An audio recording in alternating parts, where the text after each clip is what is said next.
Aspectos radiológicos da mama normal, mamografia. Indicações, imagens típicas, diferencial de lesões benignas e malignas. Meu nome é Rodrigo Jales, eu sou docente do Departamento de Tocoginecologia da Faculdade de Ciências Médicas da Unicamp. A mamografia é um exame realizado em um aparelho de raio-x adaptado para o exame das mamas. No mamógrafo há um tubo que emite raio-x, o local onde a mama é posicionada comprimida e um receptor dos raios-x que passaram pela mama que são utilizados para a formação da imagem. Veja que no raio-x convencional, como nesse raio-x de tórax, é difícil a avaliação do parênquima mamário. Identificamos apenas o contorno das mamas. Já o mamógrafo gera imagens com alto contraste entre a gordura e o parênquima mamário. O câncer de mama pode ter a mesma densidade radiológica do parênquima fibroglandular normal. Assim, o diagnóstico é mais fácil nas mamas mais adiposas do que nas mamas com maior quantidade de tecido fibroglandular. Na mama rica em tecido fibroglandular, a ultrassonografia tem maior sensibilidade, pois o parênquima é hiperecogênico e a lesão hipoecóica, o que favorece a sua identificação. As principais indicações da mamografia são o rastreamento do câncer de mama, na chamada mamografia de rastreamento, e a classificação quanto ao risco de malignidade das lesões identificadas pelo rastreamento ou pela palpação, a mamografia diagnóstica. Mamografia de rastreamento. No Brasil, o Sistema Único de Saúde, o SUS, adota um modelo de rastreamento oportunístico, no qual as mulheres são avaliadas apenas se procurarem espontaneamente o sistema de saúde.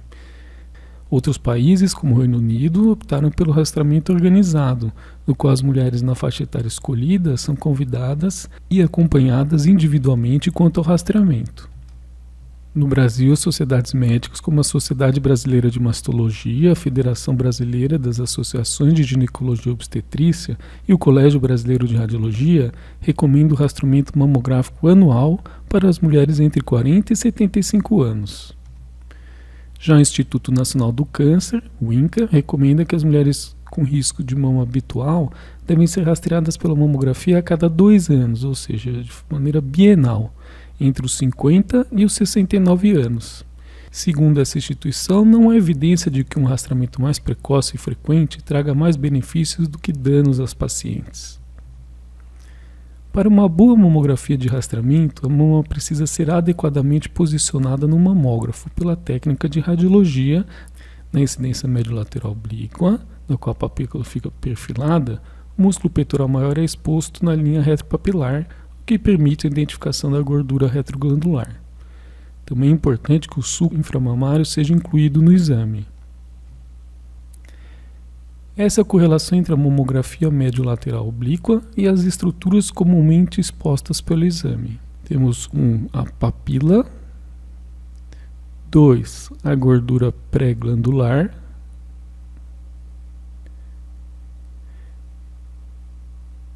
3, o parênquima fibroglandular, 4, um nódulo circunscrito, 5, a gordura retroglandular, 6, o músculo peitoral maior e 7, o músculo peitoral menor. Nem sempre nós identificamos o músculo peitoral menor. Esse é um exemplo de incidências mediolaterais oblíquas mal posicionadas. Não é identificado o músculo peitoral maior. Veja que ficamos em dúvida se há um nódulo na mama esquerda. O correto posicionamento, além de expor a mama inteira, revelou não existir a lesão na mama esquerda. Na incidência crânio-caudal, a papila deve ser centralizada e perfilada e deve ser exposta à gordura retroglandular dos quadrantes mediais da mama analisada. A gordura retroglandular dos quadrantes laterais da mama já é bem avaliada na incidência médio-lateral oblíqua. Essa é a correlação entre a mamografia crânio-caudal e as estruturas expostas pelo exame. 1. Papila. 2. Gordura pré-glandular ou tecido subcutâneo. 3. O parênquima fibroglandular. 4. A gordura retroglandular.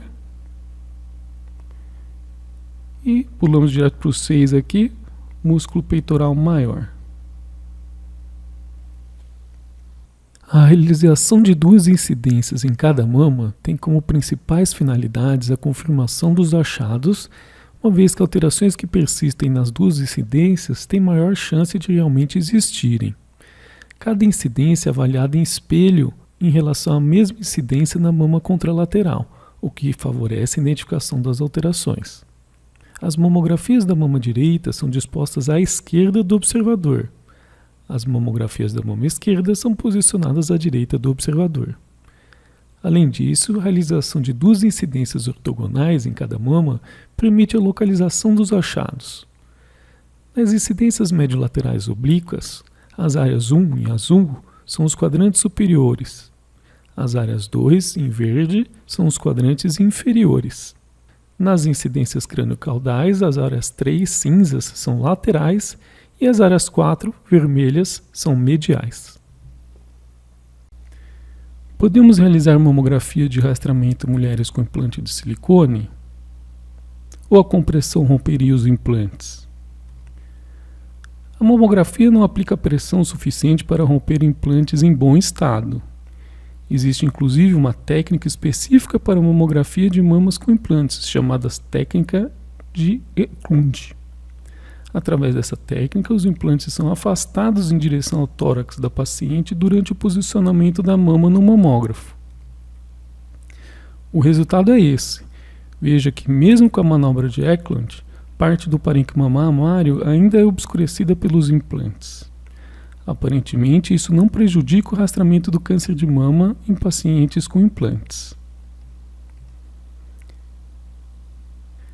Como dito, na mamografia diagnóstica, classificamos as lesões identificadas pelo rastreamento ou pela palpação quanto ao risco de malignidade. Na mamografia diagnóstica, comumente são utilizadas outras incidências além da média lateral oblíqua e a craniocaudal. Essa é a incidência complementar em perfil. Nesse caso, identificamos uma área nos quadrantes inferiores da mama esquerda que sugere um nódulo, mas não há nenhum achado correspondente na incidência craniocaudal. Realizamos a mamografia diagnóstica em perfil na mama esquerda, onde não foi mais identificada a área suspeita, mostrando tratar-se de sobreposição de tecido normal. Veja que na incidência em perfil aparece menos o músculo peitoral maior e menos quantidade de parênquima exposta. Por isso, essa incidência não é utilizada como rastreamento. Essa é a incidência complementar compressão localizada. A compressão possibilita que a área examinada seja exposta com mais detalhes. Essa é a incidência com magnificação. O afastamento da mama do receptor de raio-x amplia as estruturas da região de interesse. Essa incidência é importante para a avaliação de pequenas calcificações. Homens fazem mamografia, mas fazemos mamografias para avaliação de nódulos clinicamente indeterminados ou suspeitos, mamografia diagnóstica. Nesse caso, a mamografia mostrou que o nódulo dolorido palpado na região retrohilar esquerda tratava-se apenas de ginecomastia. Veja que a mama masculina, o músculo peitoral maior costuma ser mais exuberante e não costumamos ver ligamentos de Cooper abundantes como vemos na mama feminina. A ultrassonografia do mesmo caso comprovou o achado de ginecomastia. Como vimos, os achados mamográficos também costumam ser reavaliados pela ultrassonografia. Neste caso, a ultrassonografia comprovou ser um cisto simples, um nódulo obscurecido pelo parênquima mamário, identificado pela mamografia de rastreamento. A ultrassonografia também é bastante útil para guiar a biópsia de lesões suspeitas detectadas pela mamografia. A biópsia percutânea de fragmento, ou core biopsy, retira pequenos fragmentos da lesão sob anestesia local. Os fragmentos são preparados e corados em cortes histológicos. para o diagnóstico anatopatológico conclusivo pelo médico patologista. A mamografia é útil na avaliação de achados suspeitos na axila?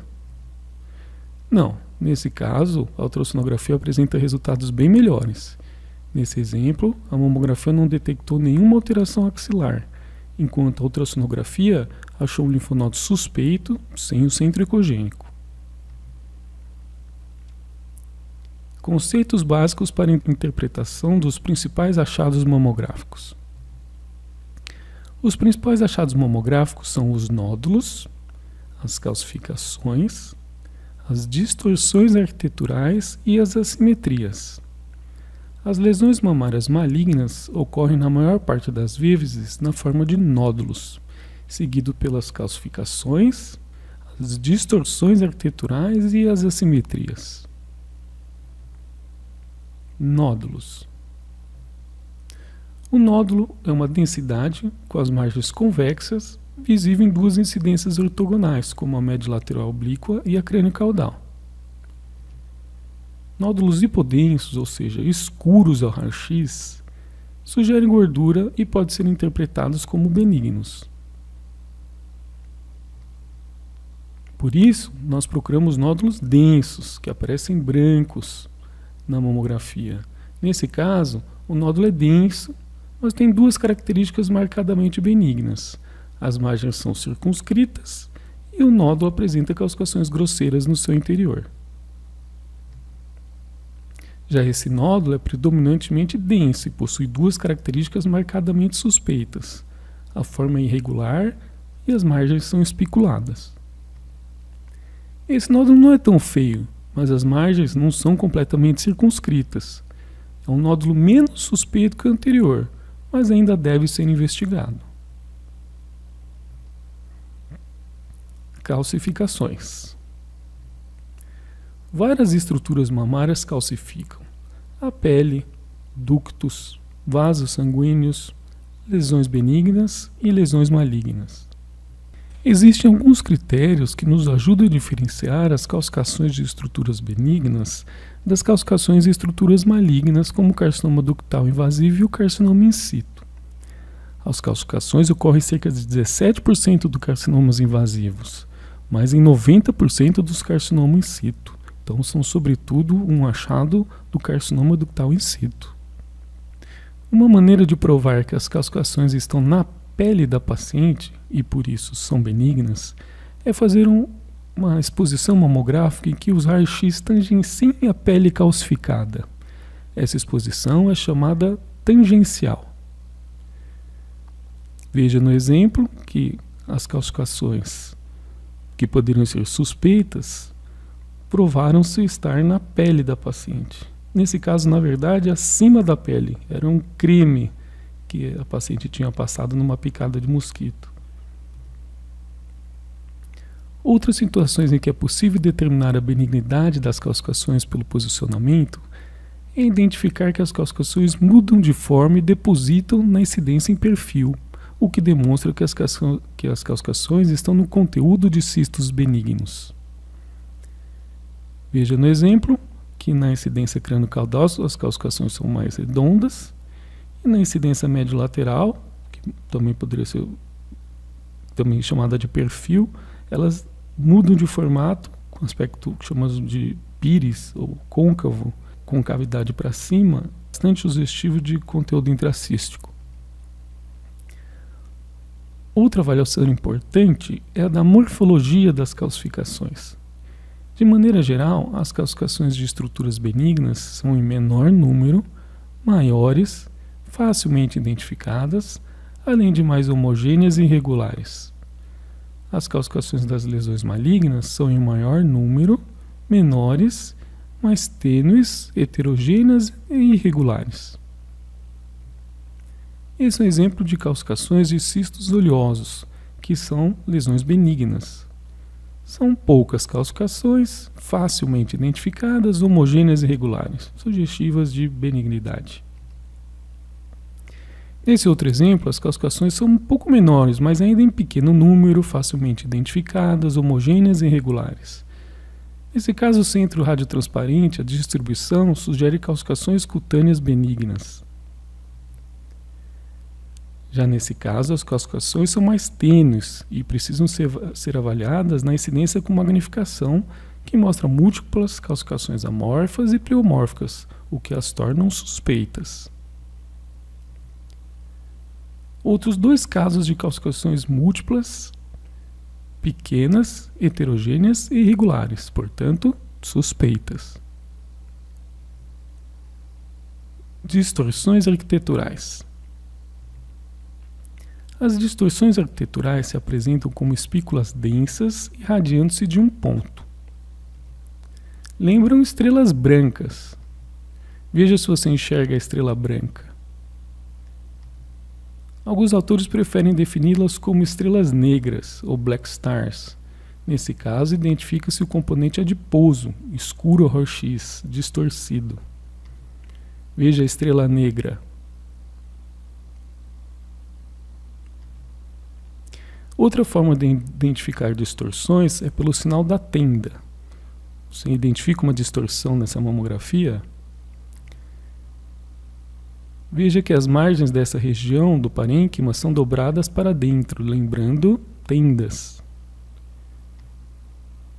Veja se você identifica a distorção agora pelo sinal da tenda. De maneira geral, as distorções arquiteturais são suspeitas, a não ser que sejam justificadas pelo antecedente de trauma ou cirurgia no mesmo local. Nesse caso, essa distorção arquitetural é justificada pelo antecedente de exérese de um fibroadenoma no mesmo local, portanto, uma distorção benigna. Veja que associado temos calcificações grosseiras, com centro radiolucente, homogêneas, facilmente identificadas, benignas, concordante com o achado benigno da distorção arquitetural num sítio de cirurgia de um resultado benigno. Assimetrias. As assimetrias são densidades com as margens côncavas que ocorrem na mama, sem correspondente na projeção da mama contralateral. De maneira geral, as assimetrias são benignas, mas é preciso comprovar a sua estabilidade com exames anteriores, usar incidências e exames complementares como neste caso. Com a compressão focal, a densidade foi atenuada. Além disso, a ultrassonografia mostrou a ecotextura de parênquima na região estudada. Esses achados confirmam que, neste caso, a assimetria focal corresponde a parênquima fibroglandular assimétrico, que é um achado benigno. Veja que a ressonância magnética das mamas não foi necessária para avaliação de nenhum dos casos apresentados nessa aula. As mamografias de rastreamento ou diagnósticas e a ultrassonografia resolvem a grande maioria dos casos. A utilização da ressonância magnética das mamas se limita a casos específicos, como o rastreamento complementar de mulheres com alto risco de câncer de mama, o estadiamento local de alguns tipos de câncer e a resolução de dúvidas em relação à integridade ou ao posicionamento de implantes mamários.